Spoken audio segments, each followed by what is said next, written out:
Hello students, कैसे हैं आप लोग। I hope you all are doing fine.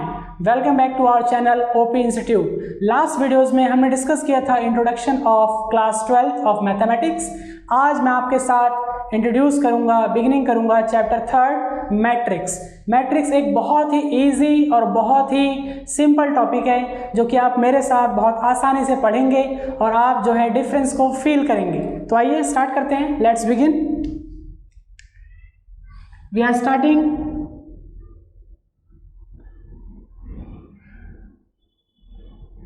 Matrix.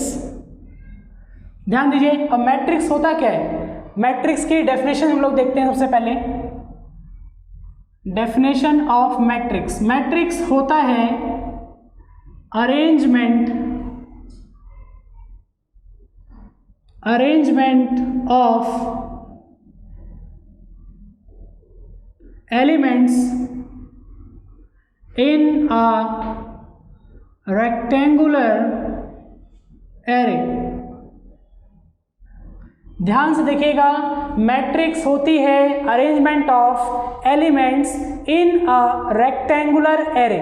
Now यहाँ पर जो मेन पॉइंट है आपके सीखने के लिए, दो तीन बातें। पहली बात, एलिमेंट्स क्या हो सकते हैं। ध्यान दीजिएगा, एलिमेंट्स हमारे लिए हो सकते हैं कोई भी सिंबल्स, न्यूमरिक वैल्यूज और तीसरा अल्फाबेट्स।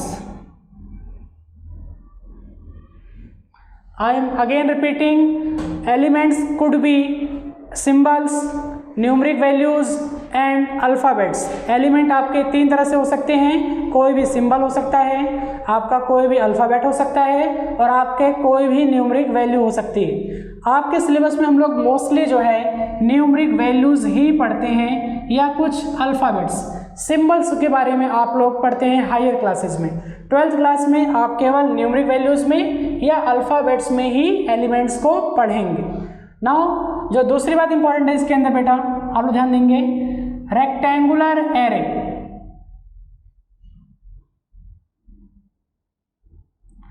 रेक्टेंगुलर एरे, ध्यान दीजिएगा, एरे मीन्स होता है ब्रैकेट्स और रेक्टेंगुलर ब्रैकेट्स हो गई ये।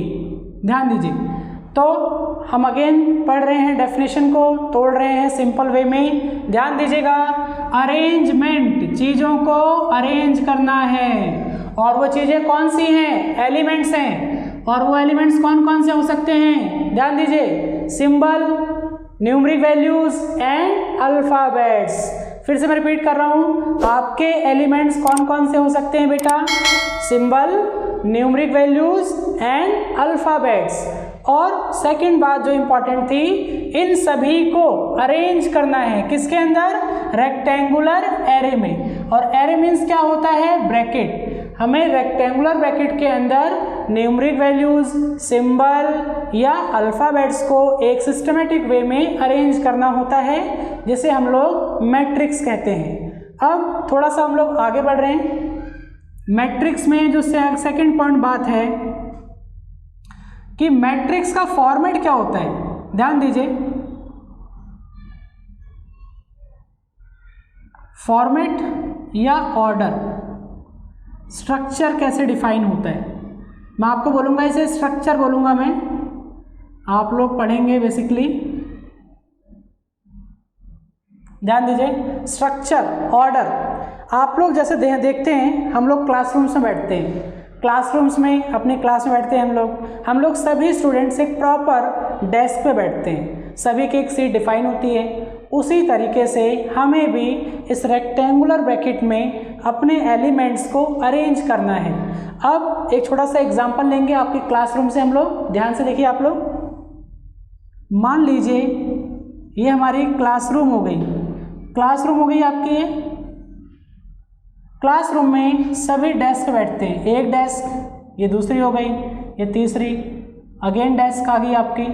और आप ध्यान से यहाँ देखेंगे कि हर डेस्क नेक्स्ट डेस्क को फॉलो कर रही है। ध्यान दीजिएगा, मैं फिर से रिपीट कर रहा हूँ, कौन सा वर्ड, हर डेस्क एक नेक्स्ट डेस्क को फॉलो कर रही है। अच्छा, वो फॉलो कैसे कर रही है, वो फॉलो या तो इसको कर रही है हॉरिजॉन्टली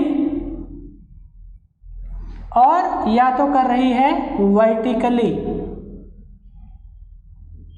ध्यान देंगे, हर डेस्क फॉलो कर रही है या तो हॉरिजॉन्टली या फॉलो कर रही है वर्टिकली।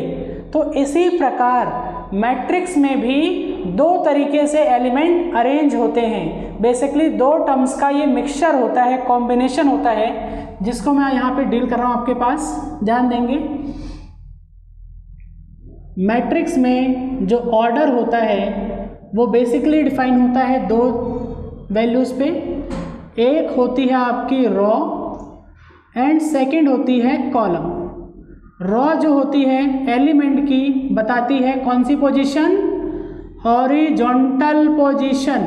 ध्यान दीजिएगा, रॉ बताती है हॉरिजॉन्टल पोजीशन और जो कॉलम्स होते हैं ये डिफाइन करते हैं आपके vertical position.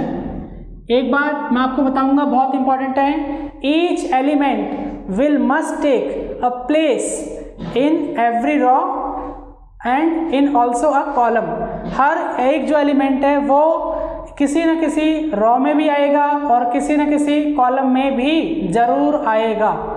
It must take a place in a row as well as in a column. ध्यान दीजिएगा, तो हॉरिजॉन्टली प्लेसमेंट आपकी ये हो गई, वर्टिकली प्लेसमेंट आपकी ये हो गई। तो order of a matrix define कैसे होगी, number of rows into number of columns. हम लोग नंबर ऑफ रॉज को m से डिनोट करते हैं। ध्यान दीजिएगा, order of matrix is defined by number of rows cross number of columns. number of rows represented by small m, number of columns represented by small n। ठीक है, अब हम लोग एक एग्जांपल लेंगे और आप भी थोड़ा सा आपने देखिएगा। सपोज कीजिए एक मैट्रिक्स लिखी मैंने, ये हो गई 1 2 3 4 5 6। अगर मैं आपसे पूछूं इस मैट्रिक्स का ऑर्डर क्या हो सकता है, तो ध्यान देंगे हम लोग, सबसे पहले हमें रॉ देखनी है, एक रॉ, दो रॉ, तीन रॉ। इसके बाद हम लोग देखेंगे कॉलम, तो एक कॉलम, दो कॉलम। ऑर्डर क्या हो गया इसका, 3 क्रॉस 2। एक एग्जांपल हम लोग और देखते हैं, 1 2 3। ध्यान दीजिएगा, एक रॉ, दो रॉ, तीन रॉ, एक कॉलम। ऑर्डर क्या हो गया इसका, 3 क्रॉस 1। आप लोग इसका स्क्रीनशॉट भी ले सकते हैं, आप इसको नोट डाउन कीजिए, देन मैं इसको आगे कंटिन्यू करता हूं।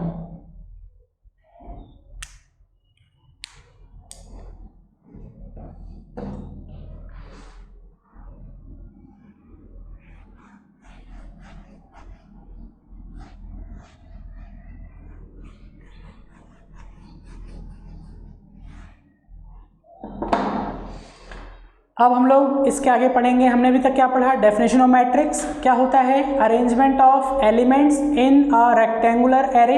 एलिमेंट्स क्या होता है, मैंने आपको सिंबल्स हो सकती हैं, न्यूमरिक वैल्यूज हो सकती हैं और अल्फ़ाबेट्स हो सकते हैं। उसको अरेंज करना था किसके अंदर, रेक्टेंगुलर एरे। एरे मीन्स होता है ब्रैकेट। तो एक सिस्टमेटिक रेक्टेंगुलर ब्रैकेट में आपको एलिमेंट्स को अरेंज करना है, जिसे हम लोग बोलते हैं मैट्रिक्स। मैट्रिक्स में जो पहला पॉइंट हमने पढ़ा कि अरेंजमेंट क्या होती है, अरेंजमेंट बेसिकली डिपेंड करती है हमारे रॉ और कॉलम पर, जिसको हम लोग बोलते हैं ऑर्डर ऑफ मैट्रिक्स। अब हम चलते हैं इसके आगे। ध्यान दीजिए, इसके आगे हम लोग नेक्स्ट पॉइंट पढ़ने वाले हैं,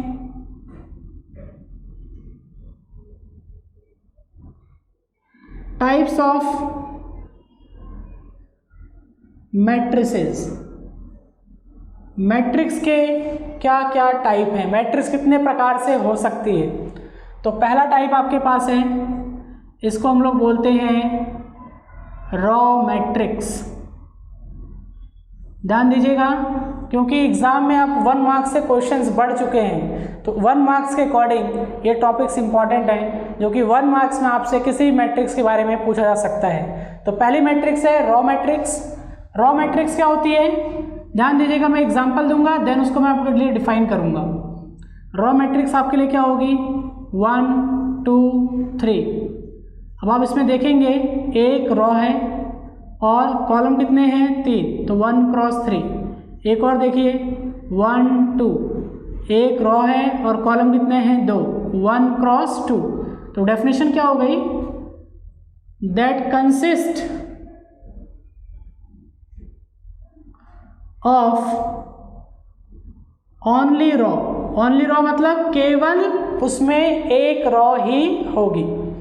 अच्छा, रॉ तो एक ही होगी, पर आप देख रहे हो कॉलम यहाँ पर एक से ज़्यादा, मतलब कॉलम कुछ भी हो सकते हैं, column can be varied, column जो हैं वो चेंज हो सकते हैं। इसका मतलब इस केस में जो ऑर्डर होगा वो हो जाएगा 1 cross n। I again repeat, जो n है ये बिलोंग करता है नंबर ऑफ कॉलम्स को, जो कि सर्टेन नहीं है, वो चेंज हो सकते हैं, बट रॉ फिक्स है, that will be only 1। So this order will be 1 cross m1, 1 cross n।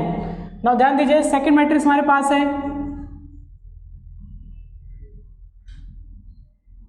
Column matrix, exactly same, gas कीजिए आप लोग, सेम रॉ मैट्रिक्स की तरह। जी हाँ, सेम वही, that consist of only column,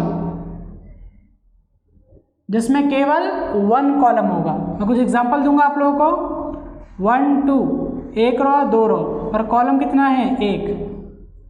1 2 3, 1 2 3, column कितना है 1, 3 क्रॉस 1। इसके अकॉर्डिंग ऑर्डर क्या हो गया आपके लिए, m क्रॉस 1।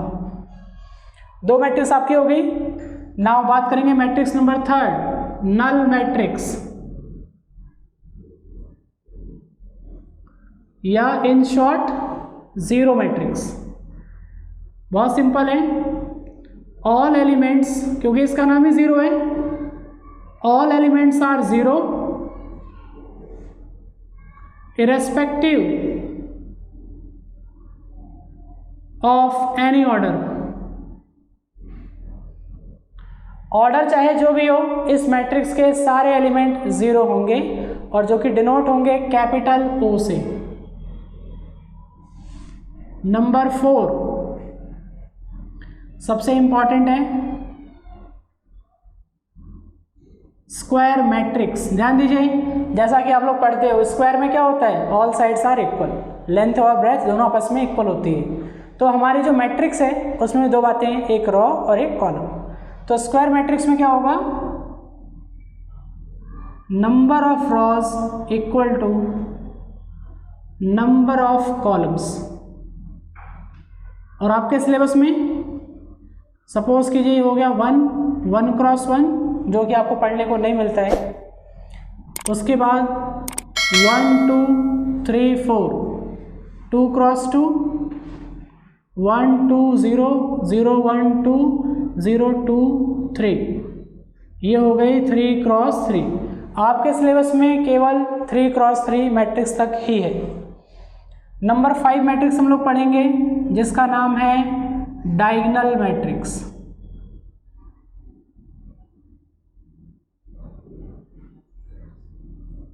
ध्यान देंगे, डायगोनल मैट्रिक्स। पहली बार डायगोनल मैट्रिक्स पॉसिबल कहाँ होती है, क्या सारी मैट्रिक्स में डायगोनल पॉसिबल है, नहीं।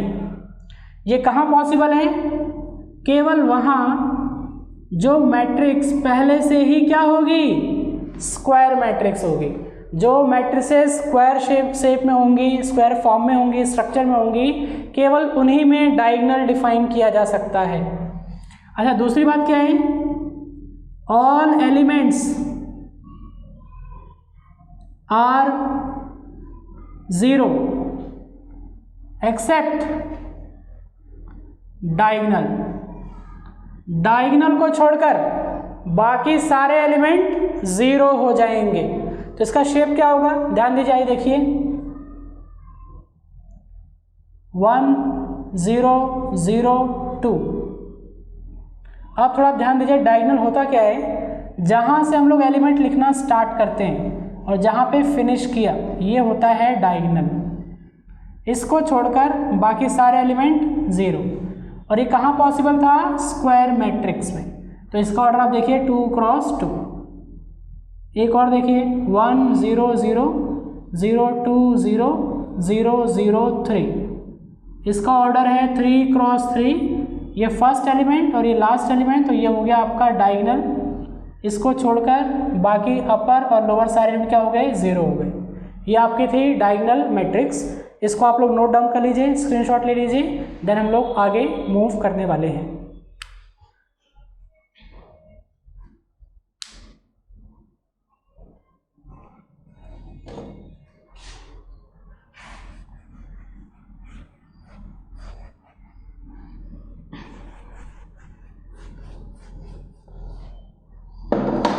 नौ ध्यान दीजिए, अब इसके आगे हम लोग पढ़ने वाले हैं नेक्स्ट मैट्रिक्स। अभी तक हमने क्या क्या पढ़ लिया टाइप्स ऑफ मैट्रिसेस में? पहला row matrix that consist only one row, column matrix that consist also only one column, and third is null matrix that consist all elements 0, and fourth square matrix जिसके अंदर number of rows equal होती हैं number of columns के।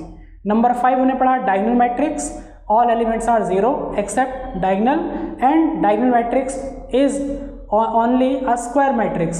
It is a form of square matrix and it has elements only in diagonal, and other than diagonal all the elements are 0. Now ध्यान दीजिए number 6,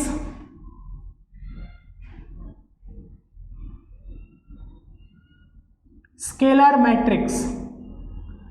ध्यान दीजिएगा, scalar matrix एक सबसे पहले एक स्क्वायर मैट्रिक्स होती है, दूसरा फिर ये डायगोनल भी है।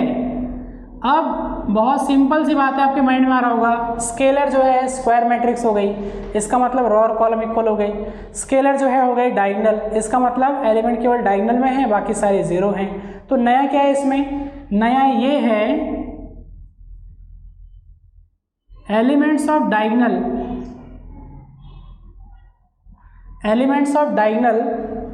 Are same. जैसे 2 0 0 2, 2 क्रॉस 2 एलिमेंट सेम है। 2 0 0 2 0 0 0 0 2, यहाँ भी क्या एलिमेंट सेम है, 3 क्रॉस 3। अब इसके बाद सबसे इंपॉर्टेंट मैट्रिक्स जो आप क्वेश्चंस में सॉल्व करोगे और बहुत बार आपको उसका यूज़ करना पड़ता है, वो है नंबर 7, आइडेंटिटी मैट्रिक्स, जिसको डिनोट किया जाता है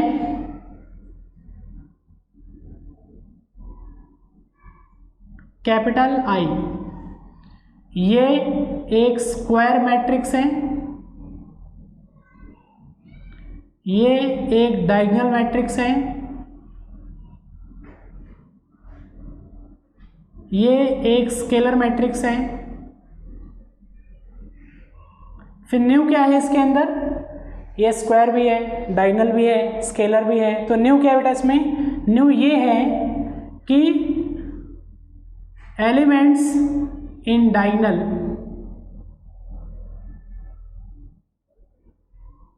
मस्ट बी ओनली 1।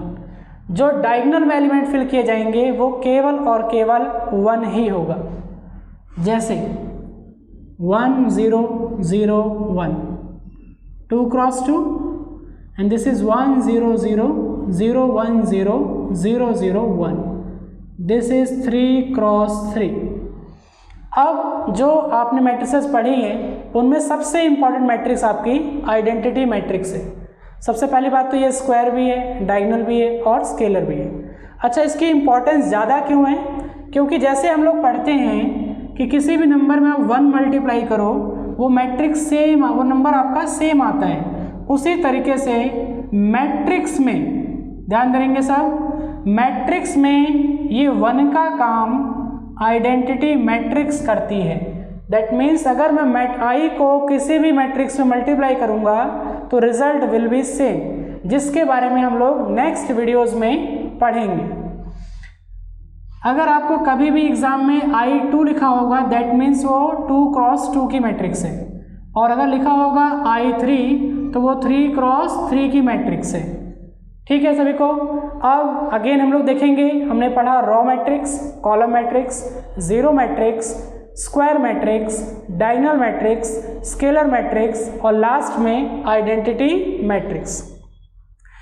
इसी के साथ ये वीडियो एंड कर रहा हूँ मैं, और जिस किसी को भी पसंद आई हो लाइक कीजिए, शेयर कीजिए, सब्सक्राइब कीजिए। नेक्स्ट वीडियो में हम लोग अब क्वेश्चन करना स्टार्ट करेंगे और हमारी पूरी कोशिश रहेगी कि हम लोग हर टॉपिक पे, हर एक्सरसाइज पे आपको डीप इंफॉर्मेशन प्रोवाइड करें, जिससे कि ऐसा ना हो कि आप बड़े बड़े क्वेश्चंस तो कर लो पर जो 1 मार्कर क्वेश्चंस होते हैं, 2 मार्कर, 3 मार्कर क्वेश्चंस में आप लैग करो और आपके मार्क्स वहाँ डिडक्ट हो जाएं। हमारी पूरी कोशिश रहेगी कि आप 80 आउट ऑफ 80 बोर्ड्स में अपने ला सकें, और इंटरनल असेसमेंट जो कि स्कूल में होता है वहाँ पर भी आपकी कैपेबिलिटीज़ को हम लोग और एनहेंस कर सकते हैं।